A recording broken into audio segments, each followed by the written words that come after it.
myself again. But it's the only way you're ever gonna learn. You look back and it's all in the past. I'm dwelling on the thoughts I cannot say to you. If I don't say the words, then maybe it's not true. And it feels alright. Good evening and welcome along to NUFC Matters with me, Steve Bray. That is the Premier League show. It is a pre-recorded show which we've done before the Champions League game against Milan. So we don't know the result. And we did anticipate a few sore heads and people probably chilling out today and not wanting to really listen too much about football. So we will be covering the Champions League on Thursday's show, which will be 6 o'clock with Supermac and Gibbo. But welcome to Melly. Good evening, Melly. Good evening. How are you doing? Oh, good to see you, mate. Your sound was spot on before we came on. Now it sounds as if it's like, now it sounds a bit weird. It sounds like you've got a bit of reverb. Have you done something different when you went off? No, I haven't touched anything like. Yeah, that's no good, mate. It's very, very irritating. That the viewers won't be able to listen to that, mate, at all. It sounds as if you've got a bit of static, to be honest. Right, 2 seconds. Right, I'll tell you what I'll do. I'll play the ads, mate, and I'll come back and hopefully you'll have got it sorted. I don't know whether you've got those other headphones that you had the other week on standby, but I'll play the ads. It gives you about 3 minutes to sort it out. A big thanks to all our sponsors, Skips and Bins. You can find them at skipsandbins.com or telephone 0800 25 45 25 3. Email inquiries at skipsandbins.com. Website skipsandbins.com. Easy contract free and pay-as-you-go waste collection. Big thanks to Mr. Vicky's sauces handmade in Cumbria. You can order them from their website, mrvickys.co.uk, or by telephoning 01768 210 102. A big thanks also to New Workwear. You can find them at newworkwear.com. They are an agile and dedicated workwear provider. Welcome back as well to United Travel. They are a UK coaches firm and they are based in the Northeast. They've got 2024 tours and you can contact them on 01670 632 460 or mobile 0791 666 4174. Email info@unitedgrouptravel.com and they've got a website which is unitedgrouptravel.com. There's no strangers on their tours, just people you haven't met yet. Big thanks to them for their sponsorship. Big thanks as well to Media Arts, and they supply all the video technology. If you want to become a member and get a cup, a pen, a membership card, and a scarf, then get your smartphone and put it over this QR code. It will take you straight to the membership pack. It's a £25 one-off fee. You can also go to NUFC Matters website and search membership pack to book today. If you want to help the channel, then subscribe to it by hitting the subscribe button. Hit the thumb up under the video to like the video and click share to your other social media. We're also available as a podcast on iTunes, Spotify, and other podcast providers. Don't forget, we help the food bank on this channel. If you want to do so virtually, go to nufcfansfoodbank.co.uk and make a donation today. The Alan Shearer raffle is back on.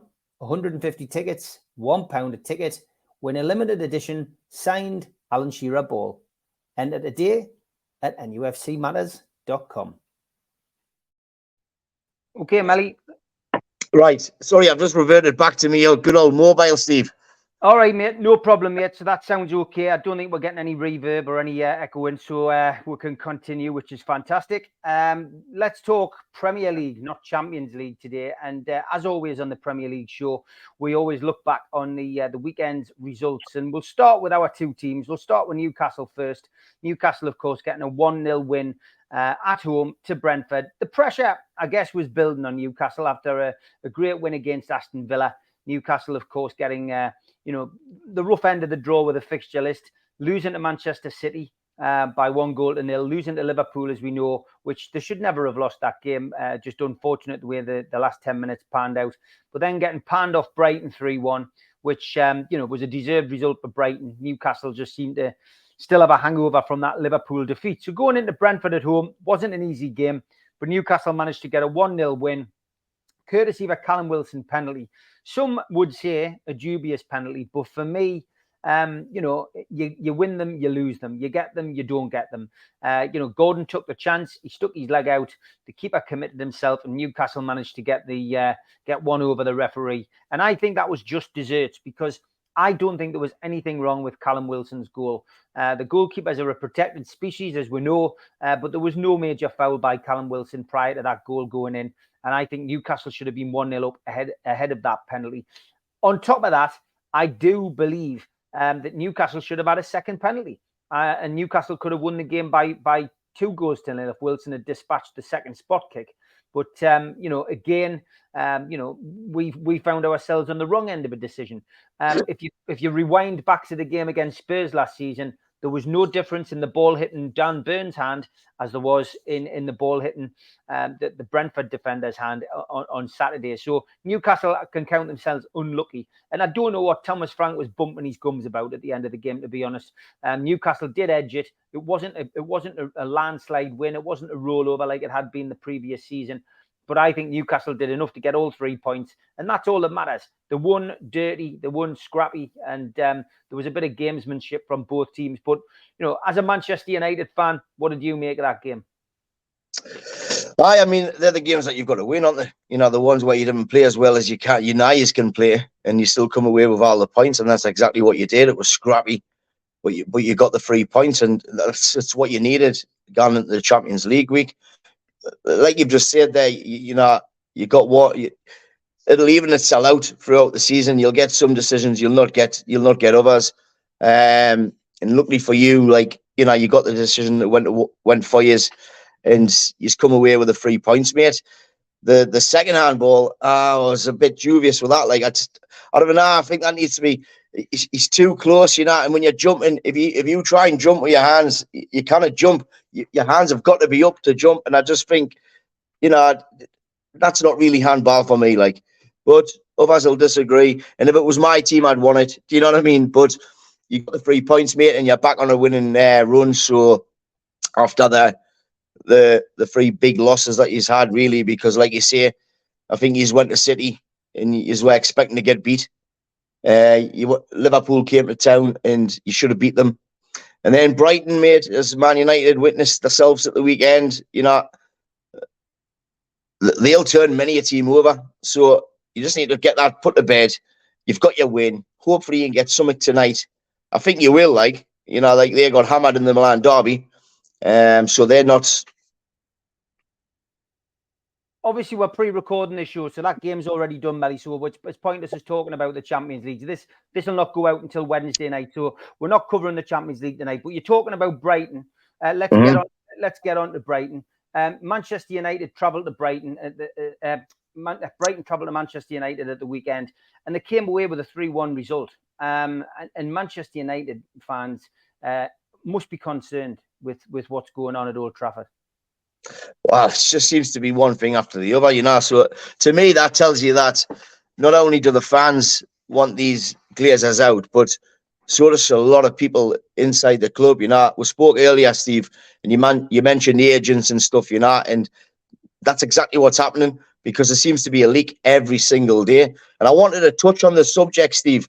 I wanted to touch on the subject because a lot of these multi-million-pound players, 80 million plus, are getting bought, and it's not them that's actually valuing themselves at that price. It's their agents, it's the other clubs willing to pay it. So they're turning up, like at Old Trafford with this massive price tag above their head, and it's affecting the way that they're playing. Like I said, they're weak, they're professionals, they should be able to turn it on. But at the same time, Saturday for me was an absolutely brilliant example, because you've got a team there that cost £16.9 million, right? And not only did they turn Manchester United over, it was like watching a Premier League team against a Sunday League team that absolutely passed the socks off Manchester United. And a couple of times during the game, I said, I can't believe what I'm watching here. It was the lack of trying. It was the lack of accepting defeat, because they couldn't get anywhere near it. I mean, I think Brighton's first goal, it was 36 passes. It's never been known, man, at Old Trafford. At any ground, let's say, if you're a home team, right, and the away team comes and dictates, I mean, Man City do it with a lot of teams, but any other team, if they dictate that play, that's just laziness, isn't it? And I think these multi-million-pound buys, they're getting found out.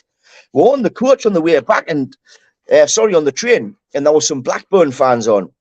And it's interesting when you get to speak to like fans from the Championship and stuff, and they were saying, he kept going on about this one or two players, and, he was saying, he's come through the youth system, and if he keeps going at the rate that he's gone at, we're hoping to get 20 million for him next season, and that's massive for us because we just haven't got the money to, to compete, to hopefully get back up into the Premier League. And I thought, there's so much money being chucked around at the top on these top players. I really hope that they are getting found out, and Brighton are making a prime example of it. Like, clubs have got to look at them and say, right, with a decent coach and a different youth system, we can play like this. Why can we not? Why have we got to buy £100 million players? You didn't need to do it. Casino, he cost them 5 million, sold them for 100 million. He's done nothing since he went to Chelsea. Jadon Sancho, fantastic at Dortmund. He was a Man City youth academy. He's doing nothing, and I think it's all because of the money that they're being paid and that's being paid for them. Personally, on a personal level, I really hope, mate, like I've just said, but I cannot see it happening because it's just so much money that all these silly amounts get scrapped, and like realistic fees get brought in for players. And I think we'll see a totally better game. It's affecting a lot of teams and a lot of players. They just cannot hack that, I don't think, mate. Yeah, I mean, the stories that are coming out of Manchester United as well, Melly, it really does surprise me. You would never have seen this in Alex Ferguson's day. Alex Ferguson ran a tight ship. And for me, stories coming out of player bust-ups and players walking out of the training ground, players at each other's throats after the game. I mean, it's literally on self-destruct mode. And Brighton are no mugs. Newcastle came a cropper down there. They've now gone to Manchester United and turned you over 3-1. They were there or thereabouts at the end of last season. They've sold some of their best players in the summer, and they just seem to have a conveyor belt of players coming through. But it's just, it's just something which, for me personally, on the Newcastle timeline, Newcastle fans had a field day with Rio Ferdinand over the weekend because he was very critical. He was very critical of Newcastle fans getting on Mike Ashley's case, and very pro Mike Ashley when we were at our lowest ebb. He got it back in the neck this weekend. Well, they just suit the narrative, don't they? Whatever's happening at the time, it's whatever suits. Like, he's been getting a lot of jip made behind the scenes off a lot of top Manchester United fans for not speaking out against the Glazers, and I think he's thought that he's had to, not realizing what he had said before, and there's no difference. There's absolutely no difference, So you've just got to be true to yourself, haven't you? Be true to yourself, and then nothing can ever hit you in the butt. But he has, and it's caught him, and he's going to get the criticism he deserves because Newcastle fans know exactly how we're feeling, but they're loving it. Everybody's loving it. Everybody's loving the demise of Manchester United, but it's a horrible feeling. Like, it's a horrible feeling, because it's us. Match going fans more so. You spend a lot of money on your club, lightly, and what you expect at the very least, mate, is for them to try. And I think at the minute that they're too easily beat, and you're saying about the bust ups in the ground, and that, of course, that's going to happen because you've got Bruno Fernandes. I am a critic of his now and then because I think he wants to play left back, centre back, right back, goalkeeper, defensive midfield, instead of just sticking to the position. But his heart, he wears his heart on his sleeve. So I can understand why he's gone in the changing room, and somebody who he feels hasn't put the same kind of effort as what he has in, then why would he not? He's the captain, and that's what captains should stand for. And if he didn't have that back in the day, and I didn't like him, but, we had Steve Bruce, Roy Keane, Brian Robson, they were all big egos in the changing room, and they knew how to get a team motivated. That's the captain's job. And if they didn't, that's when Fergie would come in and he would give the hairdryer treatment. But at the minute, I think Ten Hag's trying, but player power is having a massive part once again. And Do people like Sancho? So they're siding with him. Do people like Harry Maguire? So they're kind of siding with him. Is the dressing room torn? Absolutely, mate. Manchester United is in dire straits, absolute dire straits, and it starts from the top. We've got no kind of control. You know, they don't love the club. If they love the club, they would invest. They would but they're not investing, and this is where everybody is wrong about what they say. They're saying that they're giving us top players. They're not giving us top players. Manchester United are one of the biggest revenue earners in the world. They make their own money, so they can afford to buy them. They're literally giving nothing to the club. They turn up at finals, and that's where the rot begins, is with them. I think once they sell and we get somebody in who loves the clubs and it filters down and the back of the manager 100%. I mean, he's just bought Amrabat, and that was Ten Hag's, that was his signing. And they're coming out today and saying that the Manchester United board don't believe that Amrabat will be a success in the Premier League. Well, you know, Solskjaer wanted Haaland, and he got Ighalo. There's quite a few signings that managers wanted, and they ended up with mediocre players like Weghorst, etc., mate. And so I think he will be a good signing because it's not the board that's picked him this time; it's the manager, and I think he'll do well. And if you've seen him yourself, he'll do well. And then that's going to be a massive sign to everybody. Like, back the manager. He tried to back Jadon Sancho for free. He gave him a lot of time off to try and get his head right. And he's come back and he's ended up. This is the last port of call he had. He never outs his players. He's still backing Harry Maguire now. He backed David De Gea. They need to support the manager. They're calling for, I don't know who's calling for Ten Hag out, because I've never seen anybody on my timeline say that. But that is utter madness. The man knows exactly what he's doing. Yes, it might not be great at the minute, but it doesn't follow him. You know, he's probably had a list of players that he wanted this summer, and he's had to make do with this marquee signing that they must make every year for whatever reason. Mason Mount, you know, he plays in Bruno Fernandez's position. That's a position we didn't need to replace. It's rotten, mate. Manchester United's rotten, and this is just the beginning. It's going to get a whole lot worse, honestly. Okay, we'll move on from that to the other end of the table. Something that was called a relegation 6-pointer by somebody on my timeline over the weekend. Bournemouth versus Chelsea. Bournemouth 0, Chelsea 0. One of the worst games, I think, over the weekend, mate. What on earth is going wrong at Chelsea? What is going wrong there? Exactly what I've just explained there, mate. They've just filled it full of multi-millionaires and billionaires, haven't they? And they kind of blend. They kind of come together. It's crazy. It's absolutely crackers. Another prime example of an owner running a football club instead of a coach. Mental. I mean, they've spent, they've broken the £1 billion barrier since Ted Bowley come in. And I personally don't understand, how on earth they can get away with that. We've talked financial fair play on here before. So, we've been through that particular conversation on the Premier League show. But it just seems as if nothing is going to work there. And Pochettino's come in. He must be scratching his head at why these players don't perform. And I listened to one of his press conferences, and he's saying that there's a lot of injuries and there's people coming back. But injuries tend to happen when people aren't enjoying themselves. If you're winning games at a football club and the results are going well, then you tend to find that treatment room's very empty. People can't wait to get back out there. But when people aren't happy about the direction that the football club is going in, you tend to find that it's, there's a queue to get into the doctor's office or the physio's office. I mean, do you think Pochettino can turn this round? No, I mean, I really don't. I don't think he'll get the time to. By the time that he's kind of molded them in, it'll be too late. Mate, you're on about injuries.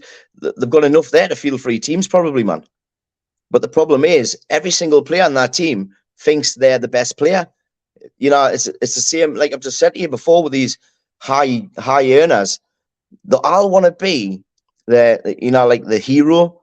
They want to score that fabulous goal. So it's like shared nationwide, and look what he did. They don't want to play as a team. They want to be the hero. They want to be the one whose name is in all the newspapers and all over Twitter. It's an individual. Whereas you look at the other teams and even Newcastle last season, mate, you played as a unit. You played as a team. There wasn't any. You couldn't say to me last year, he was the superstar because they were all equally as good. And I think that's going to be the way going forward, where everybody is equal and nobody thinks they're better than the other one. But these big clubs, Manchester United, Chelsea, Liverpool, even though they're doing all right, they all think that they're above the next person. And that's where your problem is. That's where your problem lies. Unless you get somebody in like Pep Guardiola who can manage that. He's like Fergie, isn't he? Like he knows exactly how to manage big players. And they all are all on the same page, aren't they, mate? And that's why they're so good, unfortunately. Bournemouth, a team that was probably looked at as a team that probably would struggle, but they've got some decent players, Melly. They've got some decent players, and I know they were at home, but they did take the game to Chelsea. Chelsea had more possession, but ultimately they had a go. I think 13, 14 shots on goal, only 4 on target, but they gave it a go. And Bournemouth are going to be another team, a bit like Brentford, who they're going to take points off teams. Mm-hmm. I absolutely, mate. They play together, don't they? They play as a unit, so it's always going to be a hard game going to them. I think when they're away from home, maybe it's not so much, but when you're at the home ground, they make it intense, and if the fans get behind them, then, I think they'll do well. They did well last season. I don't think that, I think we only beat them, was it 2-1 at their place? Mm-hmm. They'll do all right, mate. I tell you who surprised me. I mean, Burnley should have got 3 points last night, like. Well, let's move on to that. Let's move on. Right. Nottingham Forest won, Burnley won. Yeah. Vincent Kompany, of course, managing Burnley. Interesting interview afterwards. But they went 1-0 up through Zeki Amdouni. Callum Hudson-Odoi equalised. There was a red card right at the death for Burnley. Mm-hmm. Lyle Foster went off. But go on, tell us what you think about Burnley. Well, they've surprised us. I thought they were a unit. I don't know if they're struggling just to find their feet in the Premier League or what. I know they're a young team, but they should have gotten their first 3 points last night. Like, I don't think that was handball. Yeah, absolutely not. I think he's put his hand up to kind of shield himself from the defender coming across. And I don't even think that but because his hand's there and it's in an unnatural position, they've given it. It's ridiculous. We're not going on about VAR, mate, because it's, we've done that. But they've surprised us. I mean, I hope they turn it round. I like Burnley. And Nottingham Forest as well, mate. I mean, look at them. Where are they sitting as a 7th or 8th? Well, they're not where you would expect them to be. That's the thing. I mean, I know it's early days, but yeah, Forest are sitting in 8th place, 5 games, 7 points. They should have gotten at least one at Old Trafford. We were lucky to turn that round. They went 2-0 up in the first 20 minutes. They play well. That's another team. Mate, I keep going back to this, but at the beginning of the season, I said to you, this is going to be an interesting season. I think this is going to be the best Premier League ever. And you know why? Because I think a lot of teams are going to surprise a lot of people. There's no guaranteed 3 points. You look at apart from if you want to see Manchester City or at home to Luton, then you're probably going to say, there's guaranteed 3 points. But any other fixture that day, it's getting harder to predict. One team I think that won't surprise people is Everton. I mean, again, another defeat. 1-0. Leandro Trossard getting the goal, and what a goal it was. But Everton, obviously now slap bang in the middle of a potential takeover to, out of the frying pan into the fryer, because these potential American owners, they own, a variety of clubs. And when you look at the form that those clubs are in, they're all pretty dire. They're all in relegation positions. You can't have a portfolio of football clubs and invest heavily in every single one. It can't work like that, no matter how much money you've got. So this is a bad move, I think, for Everton. But on the pitch, things just continue to go from bad to worse. And another defeat in front of the home crowd. And, it finds them, as we would jokingly say, one of the strongest teams in the league. They're almost rock bottom. They're 18th. They've got 1 point out of 5. It's just getting bad from bad to worse, isn't it, from the team on the other side of Stanley Park? It is, mate. But trying to keep it upbeat for them, I think they played a lot better against Arsenal than they have in the previous games. I think they showed signs of improvement. And I like Sean Dyche, so I really hope that he does get it right and they start picking up points soon. But yeah, you're right. The new American owners, they've got this black cloud hanging over them, and now they've got a new stadium coming. So it's tough. Like, it is tough, and guarantee that the fans, they wear their heart on their sleeve down there as well, and they'll not put up with it. You've seen how they treat Anthony Gordon prior to his departure, and he was he's come up through the ranks, and that's not because they hated him, but that's just because they expect performances, which you do. Like I said before, fans are paying a lot of money, and all you want is the players to be sitting in the dressing room saying, right, we're lucky to be here. Do you know what I mean? To do this for a living, I'm going to get out there and give it 100%, win, lose or draw. But a lot of them didn't, mate. They're not bothered if they win, they're not bothered if they lose. They're still going to get their money, and that's what it comes down to. It's crap, really. Let's look at Arsenal. They have got off to what you would say is a good start of the season. They're lying in fourth place, five games played, of course, like everyone else, 13 points, 2 points behind Manchester City. Manchester City are still my favourites to win the league this year. I can't see past them, and we'll come to them in a minute. But Arsenal, solid start, and they're up there on merit. And I think there's been a change in the way that Arsenal set up. Sometimes a little bit gung-ho last season, and it cost them. I think they're going more defensive. I think they've changed things slightly, tweaked things a little bit. And I think we'll see a little bit more of like the old days, like Tony Adams and Steve Bold and Lee Dixon, Bora and Arsenal, coming away with a 1-0 here and a 1-0 there. And ultimately, if they can do that and win the big games, which of course will be against the likes of Manchester City and maybe Liverpool and Tottenham, who are at the moment in the top four. If you can beat your teams around you or not get beaten and continue winning those games 1-0 against teams like Everton, then you've got a chance, haven't you? You're going to be there or thereabouts. You have, mates, but I have to disagree with you. I think they were lucky to get the 3 points against Everton. They were even luckier to get the 3 points against us. I don't know. I can see them dropping off. Like, I hope they do. I hope they do. I personally haven't got a lot of love for Arsenal, but they're not as good as they were last season. And I said when I left the Emirates the other week, I said I'm disappointed, but I think we're going to have a better season than them. Judging of that performance that day, I mean, how wrong was I? Like a week later, but ask us the same question in 8 weeks' time. But I don't know.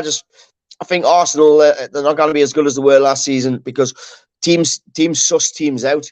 You're saying that they're going to drop back to the good old days of Tony Adams and that. Maybe that's what they'll do, and maybe it'll work for them. But teams will suss teams out, as Newcastle have found out that early in the season. Last season, they did this way of playing, and then this season, teams have counteracted that, and it's worked. And the teams will do the same against Arsenal. It's about the managers trying to revolve it and keep it different all the time, season after season. But I'm not convinced on Arsenal. Like, I'm not. Yes, they're there on merit. They've won their games, but did they win them convincingly? Nah, they didn't. Not compared to the way they were winning them last year. As we say, it's early days. Aston Villa, of course. Aston Villa, European football will affect them as much as it'll affect us this season, I think. But they got a convincing 3-1 win against Crystal Palace. Roy Hodgson wasn't feeling too well prior to this game. Pleased to say that he's made a recovery. I do like Roy. He's an old school manager, but he's one that's got the respect of football fans, I think, up and down the country. Goals for Duran, Douglas Luiz, who scored another penalty, Leon Bailey for Aston Villa, and Crystal Palace with a consolation by Edward. But good win for Villa, that, and ultimately keeps Villa, in the chasing pack, sitting in seventh place, 9 points.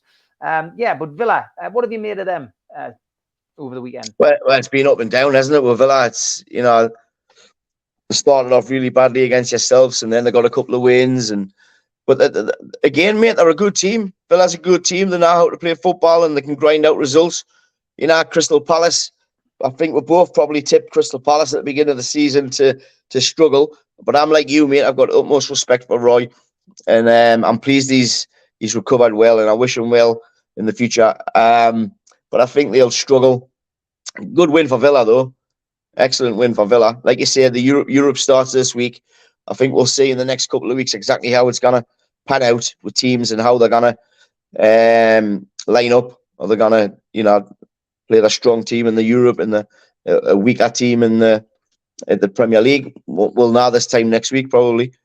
We'll see how it works. But Thursday nights, mate, they're an absolute nightmare. They are. They're you're away. You're in some mental countries, let's say, and then you're back home on the Sunday for a 4:00 kickoff.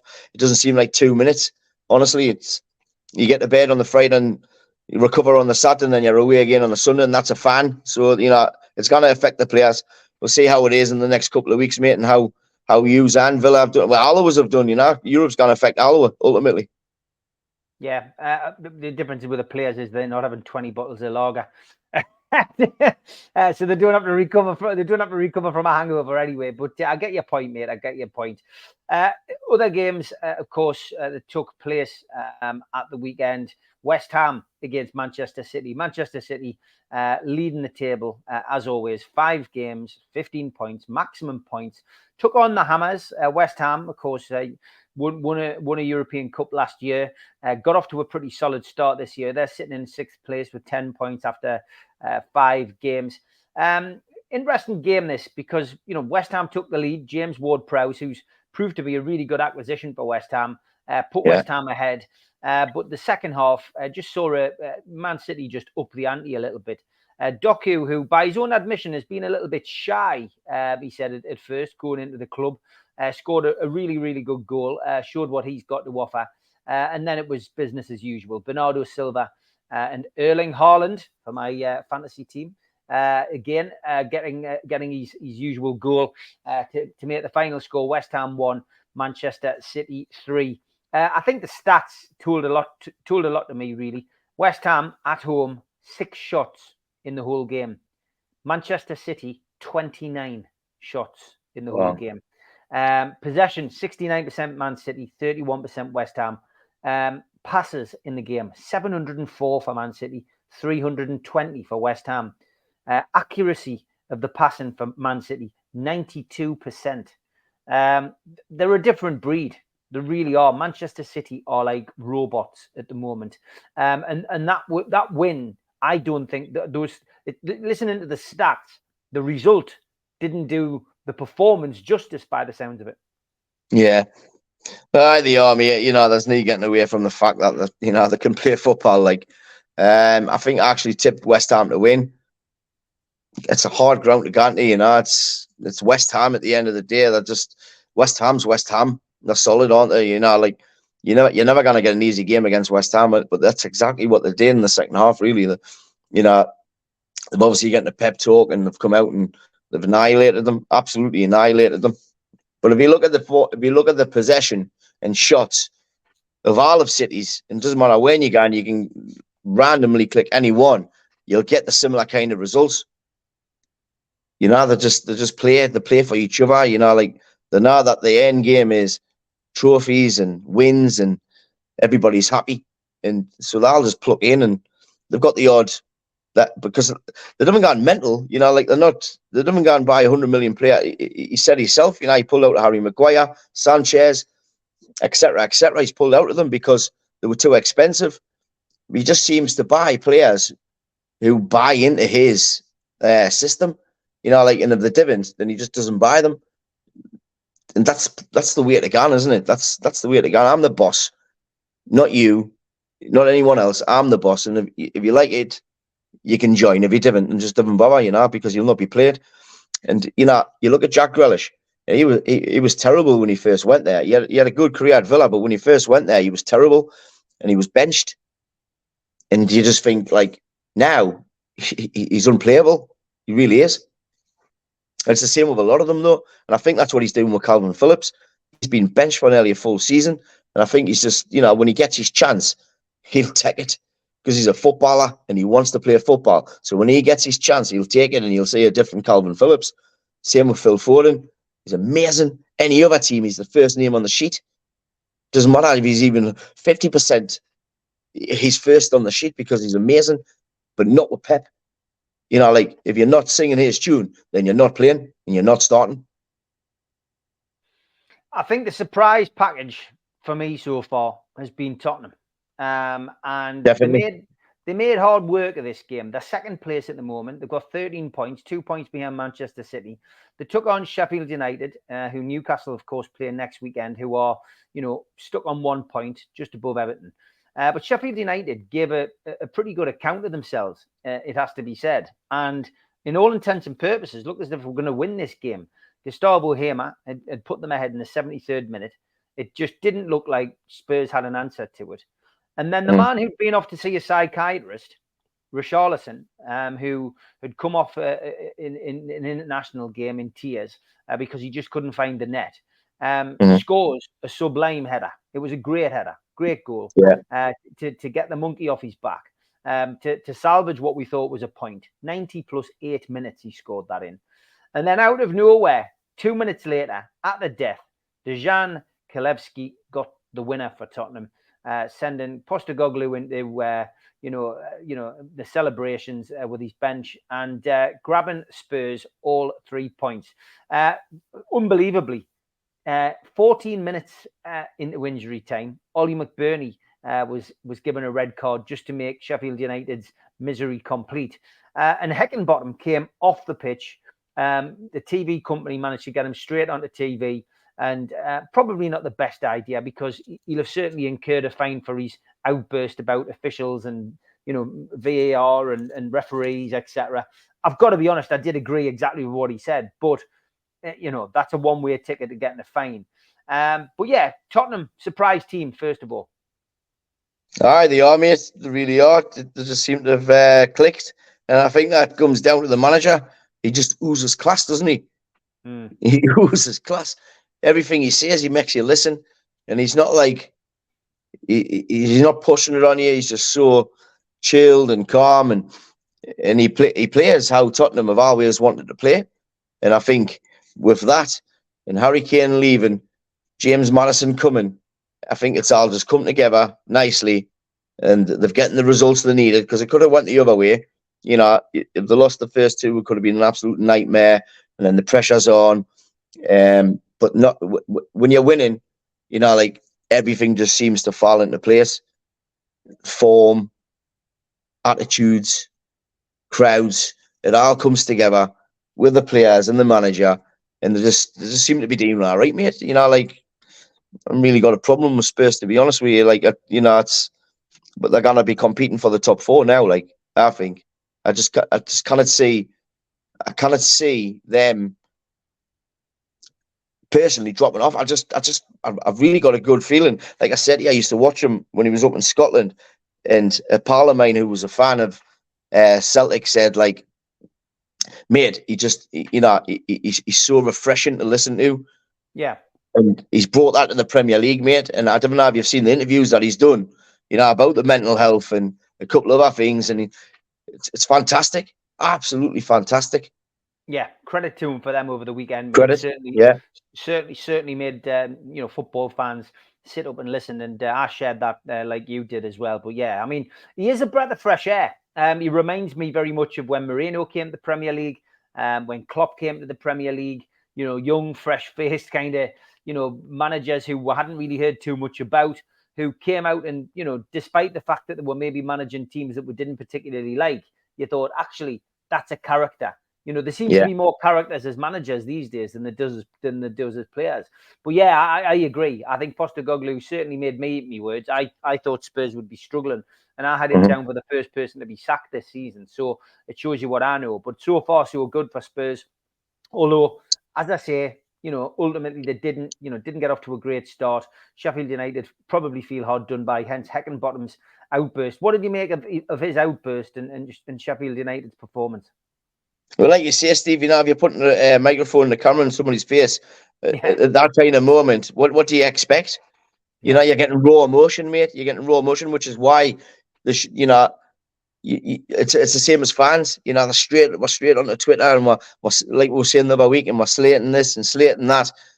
We should just give ourselves a little bit of time to reflect, because guaranteed in the morning, definitely with me. I wake up in the morning, you know, like, and it's not that bad. It's really not that bad.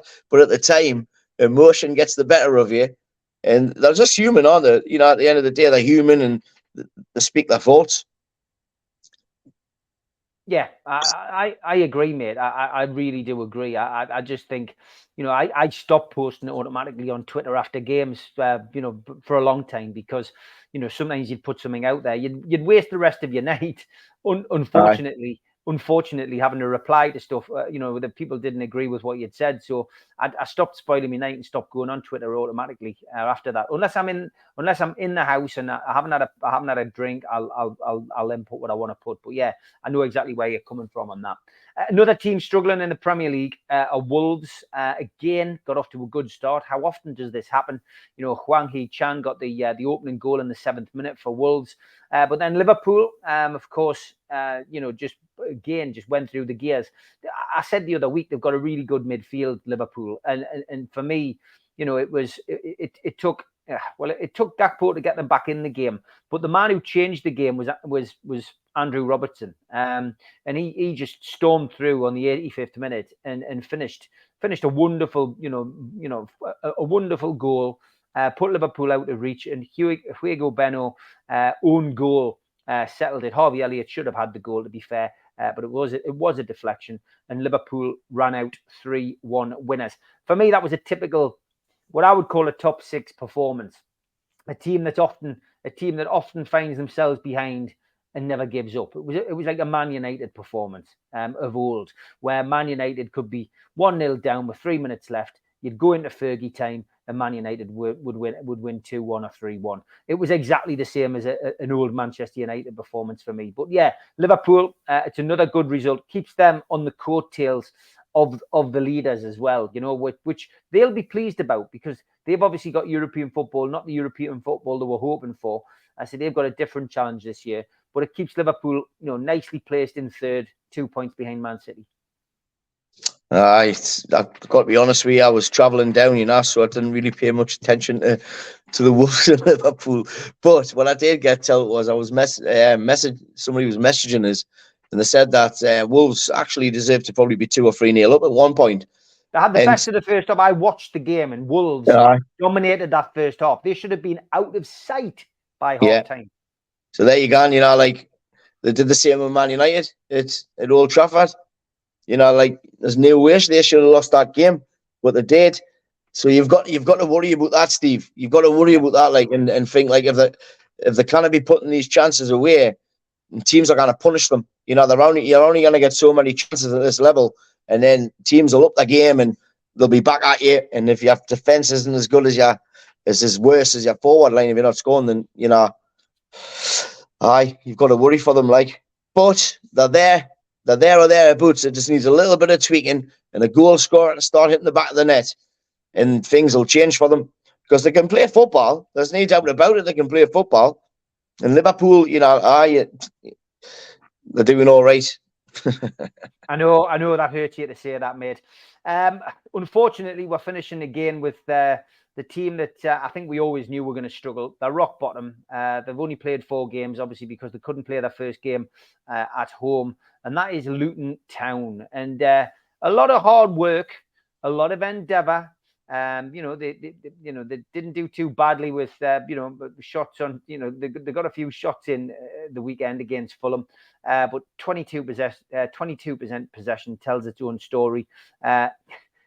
Passes in the game, 809 for Fulham, 222 for Luton. They're not even getting much of the ball. Fulham ran out 1-0 winners. Vinicius scored in the 65th minute. Luton still without a point in the Premier League. As for Fulham, well, they're sitting mid-table, 5 games, 7 points.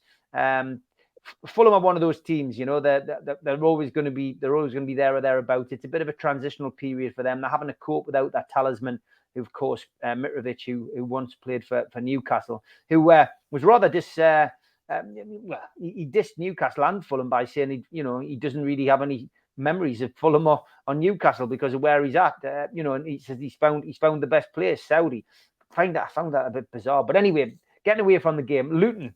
Well, they could actually end up breaking this record, couldn't they, for the lowest amount of Premier League points? I can't see them actually picking a point up. They're going to struggle. We both said this, but they're here. They're in the Premier League, and that'll go down in the history books, mate. So, if they just enjoy it, and not put so much pressure on themselves, then they might pick up points here and there. But trying to tactically outperform teams, it isn't going to work. They just haven't got they haven't got the, what's the word I'm looking for? But they haven't got the nous, have they? They're not capable of doing it. They haven't got the money. They haven't got the money like we've got, to go and buy star players. But they haven't got the facilities. They've got nothing. They haven't got the facilities. They're not ready for the Premier League. And you got to look like down the system of the youth system and stuff like that. And we were talking before, the Brighton team, 16.9 million. So it's possible. It's possible with the right coach, but I just don't think it's going to happen, mate. I worry for them. I just think they need to enjoy it. It's their first season here. Just enjoy it. And, they've got to expect to go down, haven't they? They're not going to expect to stay up. If you look at that, you've got to say, right, who's the other three teams that's worse than us? And there's not. Do you know what I mean? There just simply isn't. You could maybe pick two, but you wouldn't get three. And so they're gonna most likely go down. So just enjoy it, enjoy the experience, and you just never know what might happen if you play with a smile on your face with no pressure. You see it all the time when teams get relegated with 6 games left, and then they start winning because they've got no pressure. And you think, why couldn't you do that at the beginning of the season? Because the pressure's not on them. So I think if we can just get that into them and just think, the expectancy is that we're going to go down. Let's just enjoy our football. You just haven't that, do you? No, you definitely don't. Okay, we're coming into match day 6 at the weekend. Let's go through the games as always. We'll start with Newcastle United. This is a tough test again. Newcastle going to Sheffield United. It's a 4:30 kickoff on Sunday. So obviously Newcastle have time to get back from Milan and get themselves regrouped, see what the result has been. And it's a tough test. Sheffield haven't had the best start. Newcastle sitting though with 6 points. Hopefully we'll have their tails up after the win against Brentford. I guess for me, it's about managing. It's just about managing the travel and managing the squad. The rotation is what I've said this week. He's got to have it in his mind anyhow, that he's got players who he's going to play regularly in the Premier League, players who he's going to play now regularly in the Champions League. And it's finding that balance. And obviously, you've got to work around suspensions and injuries as well. So it's going to be interesting. Obviously, with this being a pre-record, we can't say what the result's been in Milan and whether anybody's been injured or not. But for me, Sheffield United is somewhere where Newcastle should be looking to pick up points. Newcastle have got to concentrate on getting back into the Champions League next season. This needs to be 3 points in the bag for Newcastle. It's no good going to Sheffield United looking for a draw. Sheffield will be wanting to make the mark, but for me, I fancy Newcastle to go there and get a result. What about you, Melly? I do as well. I think you'll beat Sheffield United. I think it'll be 2-0. Like I say, you're going to build on your win. We don't know what's happened in the Champions League, like you say, but I would expect you to go to Sheffield United and win, definitely. Yeah, okay, that's good. Manchester United, as we've already explained on the show, bit of turmoil, mate, but you're going to Burnley. Vincent Kompany, of course, might have a bit between his teeth because of his allegiance to Manchester City. This is Saturday, and it's an 8 o'clock kickoff. Not my favourite kickoff time. You, of course, will be travelling down there. What's your feeling about this game? Well, I think we'll beat Bayern Munich and then we'll get beat off Burnley. Proper United, that. Proper United. So what's your prediction for that game then? Nah, I mean, I would like to see a 3-1 United, but I don't know. It's the way it's gone at the minute, it's probably going to be a draw. Okay, you're going for a draw in that game. Let's focus on some of the other games. Brighton against Bournemouth, the South Coast derby, takes place on Sunday, 2 o'clock kickoff.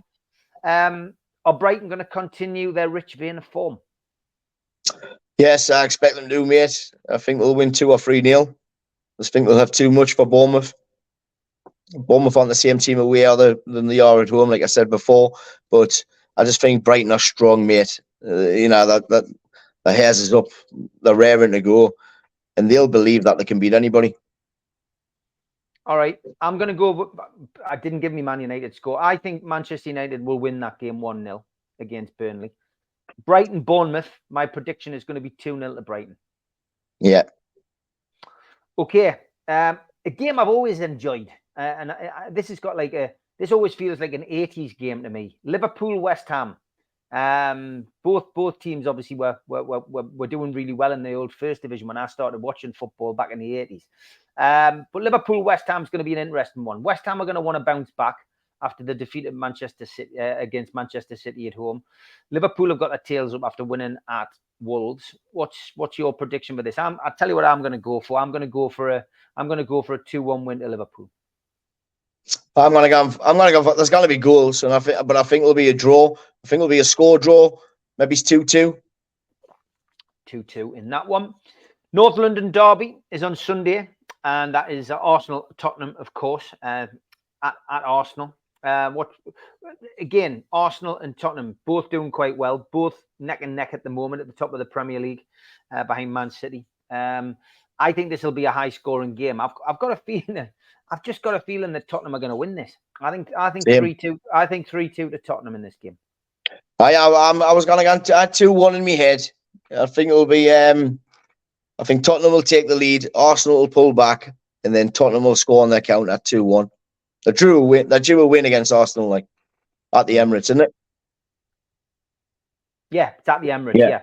Sunday 2:00 kickoff live on TV. Yeah, I'm going to go 2-1 Spurs. 2-1 Spurs. Chelsea, Aston Villa. This is an interesting game. Again, another one on Sunday at 2:00. These games obviously all getting pushed back for European competitions this week. I think in this game, Chelsea and Aston Villa are going to draw. I'm going to go 1-1 in that game. I'll have to agree, Steve. I think there's a possibility Villa might pinch it, but I cannot see that much happening. I think they'll cancel each other out. With Chelsea being at home, they'll have possession. Villa will soak it up. I can't see there being many goals. Maybe it's nil. I'm going to go for. You'll go 0-0. Okay. Yeah. Brentford versus Everton. Saturday night, 5:30 kickoff. I'm going for a Brentford win here. I'm going to go 3-0. Again, Steve, or thereabouts. I'm going to go for 3-1. I just can't see Everton getting out down there. Brentford's a good team at home. I think they'll have too much for them, and they'll get a consolation. Maybe. Yeah. Okay. Luton Town versus Wolves. I'm gonna go 1-0 Wolves. I can't see Luton winning. I can't see them winning a game. You can't see them getting a point. I'm gonna go 1-0 Wolves. I think I'm gonna go for 4-0 Wolves. I just think Wolves are there or thereabouts. They need to score. They need to score goals, and this is the perfect game for them to get it. I think they're going to have a lot of shots on target, and I think they'll find the back of the net a few times against Luton. Okay, 2 more to look at. Saturday, 3:00 kickoff. Way, good old-fashioned London derby. Crystal Palace versus Fulham. Interesting game, this one. Not one I would sit and tune in on the TV for. I've got to be perfectly honest, but. Yeah, I'm going to go for Roy getting a win in this game. I'm going to go 2-1 in that game. What? Sorry, Steve. What did you say? Crystal Palace and Fulham. Nah, it's got nails each written all over it. I think 0-0 from Melly. Final game then. I think it's a landslide. 3:00 on a Saturday. Manchester City versus Nottingham Forest. I'm going to go Manchester City 5, Nottingham Forest 1. I'm going to go 2-1 Forest. Right, okay, mate. That's a classic. We need to start writing these down. We should write these down, I'm gonna do that for next week, mate. And we'll see how far we're away. And I'm gonna guarantee you now, mate, you're gonna be miles off for that last prediction. I hope not. Well, listen, Melly, have a good trip down. I hope things turn around for you, mate. And great to see you on the show as always. And look forward to seeing you on the Premier League show next week. Take care, mate. Take care. Thanks very much, everybody. Take care. We still do 7 NUFC Matters show a week for free. But if you want to help support NUFC Matters, then there are a few ways of doing it. Hit the like button on each live broadcast and video. This helps the channel grow. Hit the subscribe button and select the all notifications bell so you don't miss a single show. If you want to help us financially, then you can join the channel using this button with the membership starting at $1.99 a month. Or you can drop us a donation in the chat using a super sticker. We're also looking for sponsors. If you'd like your brand advertised on the flyers for the show and featured during the ad break, then email john@nufcmatters.com to arrange today.